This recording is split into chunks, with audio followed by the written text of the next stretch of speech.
All right, welcome to the Big Texas Podcast presented by Texas Young Republicans. I'm your host, Jordan Overturf, and man, early voting is off to a big start here in the Lone Star State. We've got plenty of candidates still lined up to come on and talk to us, including a U.S. Senate candidate, but that's for tomorrow. We've got a different candidate running for Congress today. But before we get to that, a reminder. Early voting continues until February 28th. Friday, February 28th is the last day for early voting. If you're listening to this before Friday, February 21st, that is the deadline to get your mail-in ballot application into your county election officials. All of this on the road to March 3rd, Super Tuesday, when a lot of states will be competing, but we will be focusing on what is going on with the turnout here in Texas. Some fun news, if you haven't heard yet, Texas YRs has actually teamed up with RPT to launch a new podcast. It's called Let's Talk Texas. It is myself and State Party Chairman James Dickey sitting down once a week to go through the news, the headlines, what's happening in campaigns across the state, just breaking down, cutting through the spin, and looking at the news that is affecting your lives. So make sure you check out that podcast. It's our sister show, Let's Talk Texas. That's where you'll get news and analysis and all those things. And here on the Big Texas Podcast, Texas Young Republicans will be continuing the conversation with candidates as we make our way to November 2020. One of those candidates is Joshua Foxworth. He is running for Congress and CD-14. He is running against incumbent Congressman Randy Weber, and he is, Joshua Foxworth, very strong on immigration. You will hear him talk about that at great length, and it's a great time to get into this discussion. I mean, I got debate fever with the number of conversations that have been happening between the U.S. Senate Democrat candidates on Tuesday, the Knives Out presidential debate in Nevada last night. Good night. That was a show to watch. If you haven't watched that, certainly check out a few of the highlights. The attacks are coming. Democrats are coming after each other. But that's not what we're here to talk about. We're here to talk about Josh Foxworth and his positions, why he is running in CD-14. I am going to get out of the way. As always, I'm talking too much. So, ladies and gentlemen, without further ado, Mr. Joshua Foxworth.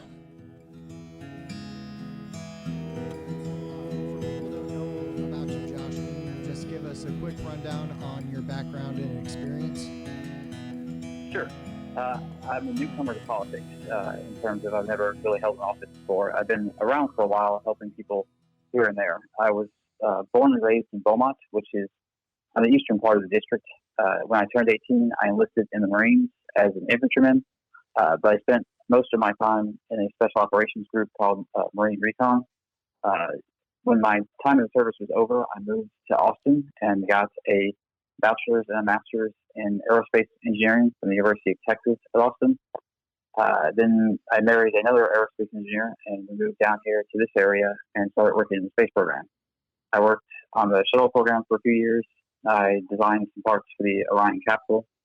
And for the last 8 to 10 years, I've been a stay-at-home dad when my kids were born. And the phrase I use is tech entrepreneur. And what that basically means is I build startups, which is mostly software from the ground up. My primary product is something called CADWolf, which is an engineering platform that merges mathematics, documentation, and CAD modeling. My oldest child is 7, and I've been interested in politics for a while, but I really started to get into it whenever he was born. And I just felt a sense of dread for his future. And that drove me to basically try to find some way to address these issues. And after years of not finding any way to do so, I was basically left where I am now, which is basically throwing your hands up and say, well, I'll do it myself. So as you were discussing this, how did you build up your team and kind of get started in this race? So I basically just started knocking on doors. And that's what I found. That if you look at door knocking compared to phone banking compared to almost any other form of communication with people, you either have to have a great deal of money to run a campaign like this, or you have to have a fair bit of time and a message that resonates with people. And what I have found was that initially I thought I would be knocking on people's doors and saying, hey, this is how I feel, let me explain to you why I'm right. And what I've actually found is that when you knock on someone's door and you say, I feel that both legal and illegal immigration has to be addressed and has to be addressed now, that the vast majority of Republicans are already there. And they're very, very grateful to have somebody actually talking about these issues and proposing to do something about it. Now, I want to talk to you more about immigration, but before we get there, tell me a bit about the characteristics of this district and kind of what is the general thinking of the folks who live there? It's a pretty red district. There's a lot of people like me who work or have worked in the space program. The Johnson Space Center itself is just outside of the district. The district is all of Galveston County and parts of Brazoria County, which is to our west, and Jefferson County, which is to our east. There's a strip right along the northern part of Galveston County, which encompasses the cities of Friendswood, League City, a few of them along that strip, which is where a significant portion of the population is concentrated. Those are people who generally go into town to work and come back out of town, whether that's the space industry or the oil and gas or something along those lines. So you have a lot of higher earning professionals in that area. And then you have a few cities like Lake Jackson, Angleton, and Brazoria County that have a small concentration of population. And then over on the east side, you have the Neyland Port Arthur area, and the district encompasses most of Beaumont, but not all of it, which is where I was born and raised. So it's in terms of geography, it's actually a fair bit smaller than most of the districts in Texas. That some of these districts will have a dozen or more counties in them. We only have the one full county of Galveston County and two on either side. So why do you think it is that immigration is such a hot issue for voters in that district? I think it isn't just this district. What I've been pointing out for quite some time now is that in less than a decade, Texas will go blue. This will happen purely due to immigration. This is strictly a numbers issue. We have to do something about that now, or once that happens, there won't be another Republican president. There won't be a Republican Senate or a Republican House. We will lose control of this nation forever, essentially. There might be a Republican Party after that in name, but most of the principles that we put forth simply won't be able to be achievable anymore. I think the people in this state and in this district see that. They've seen what's happened in the state for the last 20 or 30 years. They understand that it needs to be addressed, and they've been wanting someone to address it, and no one has. There is a significant problem in Houston, especially, of H-1B type workers coming in and displacing entire departments at companies, be it IT or computer science. I've heard stories from people that you wouldn't believe, of people with computer science degrees or masters in computer science. They will build up a company's infrastructure, in some cases build up the company, and then 2 or 3 years later, they're simply replaced by somebody who makes a third or fourth of what they do. And those visas are not supposed to be used for that. And you hear these stories from all over the nation, but it is a real problem here in Houston. It is a massive problem here. And so to have somebody, basically walk in the room and say, I've seen this problem, I understand this problem, I don't want these programs to be expanded, which is what some of the people in the state are proposing. I want them ended. I want our children's futures secured. It's not just workers that come into these programs. It's students in our universities. Most of the major universities in Texas have somewhere between 10 to 18% of those student bodies are foreign students.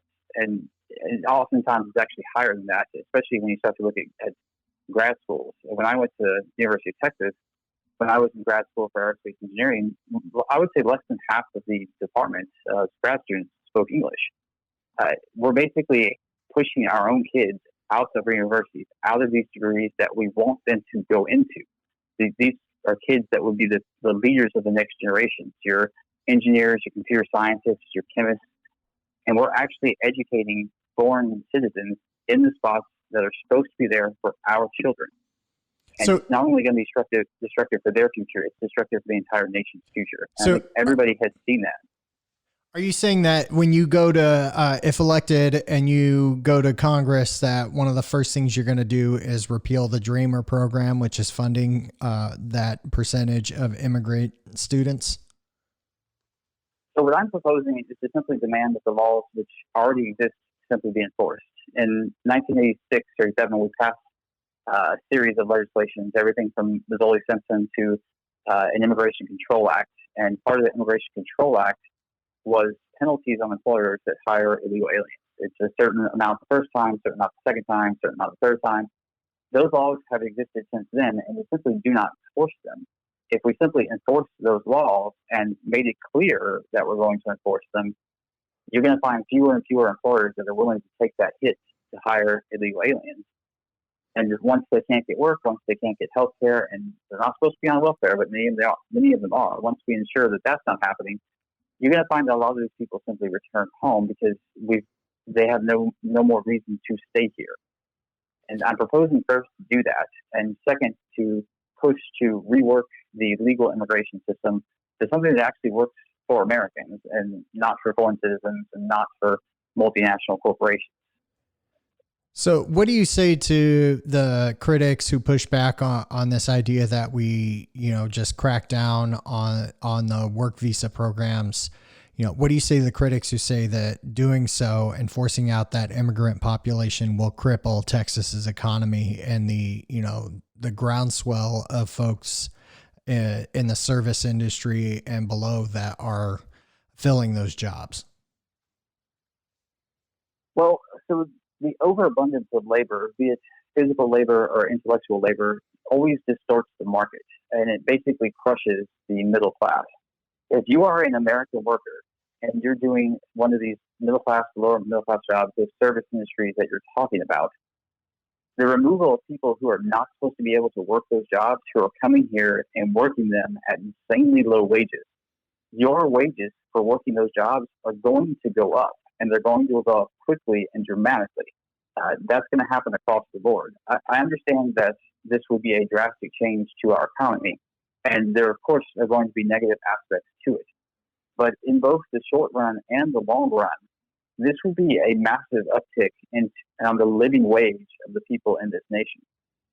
In terms of the legal visas, I really believe it's a complete myth, this idea that there's some sort of a work shortage, especially in tech. I'm a tech person myself. There is no work shortage. We have kids graduating from our universities with very good degrees who are having difficulty getting jobs. And one of the main reasons that is because companies are farming this work out either to workers that are brought over here or workers that are overseas. There's plenty of examples of this. Everything from AT&T recently doing this to Boeing did this with a fair percentage of the software for one of their airplanes, and it resulted in multiple crashes.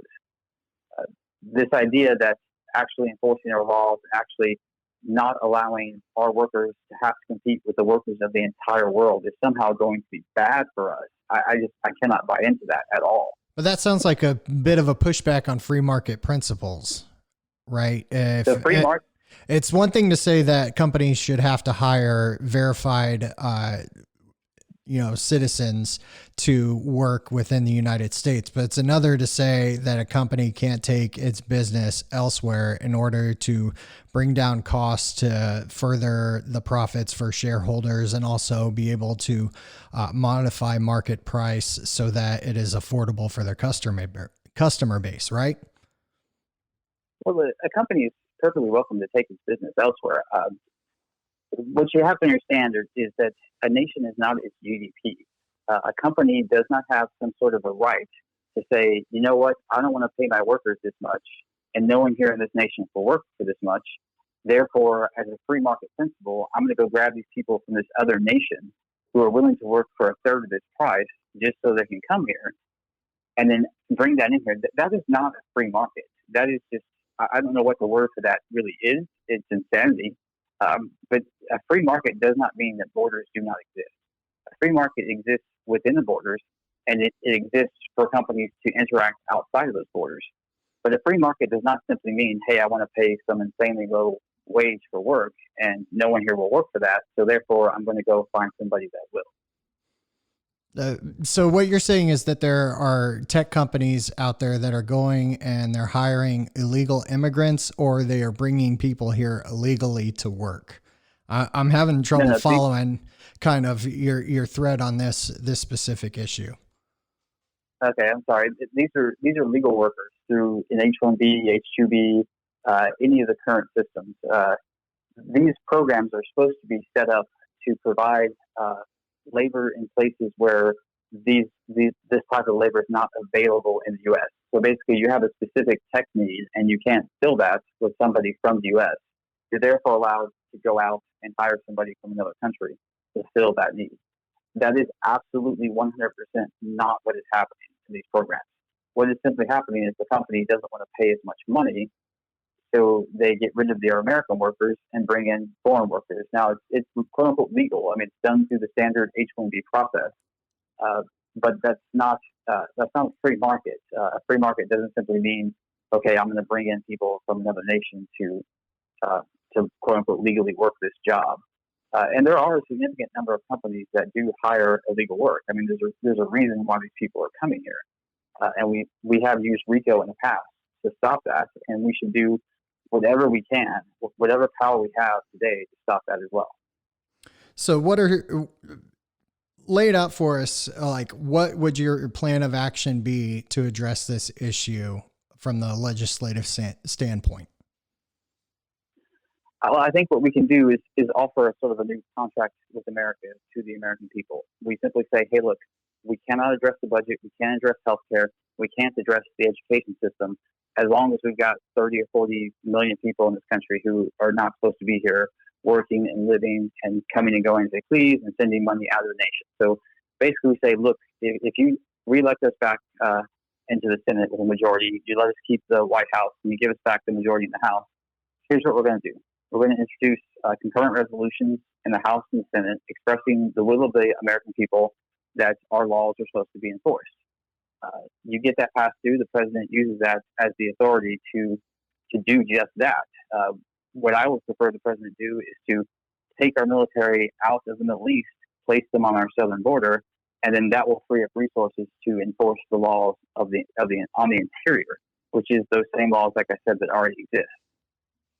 Well, I'm glad you brought up sending troops down to the southern border, because that opens up the question of the federal government not doing its part to maintain Texas's border, and the fact that Texas taxpayers are footing the bill to the tune of at least $1.6 billion in the last few years to secure the border. As part of this program, would you be actually acting on bills that have been passed by the Texas legislature invoicing the federal government for its services protecting our border? I don't know if we have to act on those. I mean, we don't need any additional authority. The president has full authority to protect this nation, and I think what's happening on the southern border is obviously a threat. No, but the question is, will you make good on the legislation that the Texas legislature has passed, invoicing the federal government for its cost of sharing that federal burden? I wouldn't be against that, but my primary concern is not really the monetary aspect of this, whether or not the federal government reimburses Texas. If we get all this stuff done, if we actually secure the border, if we actually start to enforce our laws, and we actually just get rid of the people who are not supposed to be here, then we can have that discussion about what the federal government owes the state of Texas. But I think it's kind of putting the cart before the horse to talk about who owes who money when you're looking at a case of less than 10 years. Texas will go blue and it's all over at that point. Now, I'm glad you brought that up as well, because on the federal side of things, you can't do anything about Texas going blue. Why not run for a state house if that is your biggest concern, is the state going blue? Wouldn't the idea be that you would want to run in a district where you can possibly flip it either back to Republican, or, take control of a Democrat district to ensure that Republican strength remains at its peak here in Texas? Well, that depends on why you think, what the reason is why Texas is going to go blue. Texas is going to go blue because of immigration. There's no two ways to slice that. So if you want to deal with stopping Texas from going blue, you have to deal with immigration, and that is a federal issue. Well, I think demographers would argue with you that the immigration isn't coming from the southern side of the border. It's coming from the northern side, from states like New York and California, where crushing tax burdens have sent companies and employees in droves here to the Lone Star State, seeking all of this opportunity that is available to us. So that's kind of more, if you look at what is happening within the state and the change of our population, it's from the influx of people, within the U.S. that is changing the dynamics of Texas. Okay. Have you ever gone to a school here in Houston and seen it to be completely populated by people from, say, North Dakota who fled policies from there and have come here? I mean, I grew up in A-Leaf, so I know exactly the picture that you're trying to paint, where you have predominant Hispanic, Asian. I know the demographics of Houston have been widely mixed for a long time, especially with the amount of immigrants that came over after Vietnam and the wars in Korea. Houston has long been a melting pot, but I think on the whole, the conversation about the changing dynamics within Texas politics relates to other Americans that are moving here, and the fact that Republicans aren't engaging those folks in order to convert them to our line of thinking. I have heard this before. I've asked data to be presented to support this, and I have not been able to see a single person that presents any data in that aspect. I think if you look at the demographics of, say, K through 12, Hispanics are roughly somewhere between 60 and 65% of that population. That's just K through 12. 20% of our K through 12 kids do not speak English, and that's honestly probably an underestimate. Disregarding what that does to our education system, let's just look at the last election here in Texas. You had the Beto versus Cruz election. Now, I understand that most people don't believe that the Cruz campaign worked as hard as they should have. I get that. I think there's some truth to that. But then again, Senator Cruz is very popular down here. And Beto got, I think it was 67% or 68% of the Hispanic vote. Now, Beto was pretty popular and he worked pretty hard, but he's still an Irish dude with a weird name. If you look at the gubernatorial race, we have a very popular governor in Governor Abbott. He did work very hard. He had a very good campaign. And his opponent in that campaign was not a very good candidate, did not have any money really compared to Governor Abbott, had no real message, and she still got 53% of the Hispanic vote. So I would consider that a floor. So unless you have some evidence that shows, that there's this many people here from California and this percentage of them vote Democrats, I'm not going to deny that that happens, of course. But when you're talking about raw numbers that will turn a state the size of Texas from one political party, a solid red state, to a solid blue state, that is not coming from New Mexico or California or North or South Dakota. That is coming from south of our border. And there's just no way to deny that. I don't know what this idea that other Americans are fleeing democratic states and coming here and just stupidly continuing the same policies that ran them out of the states. Well, what's the major policy that's forcing them to flee California?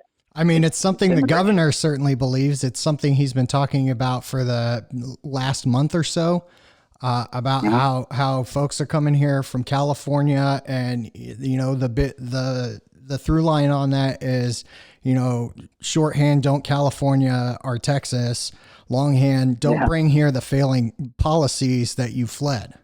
Right.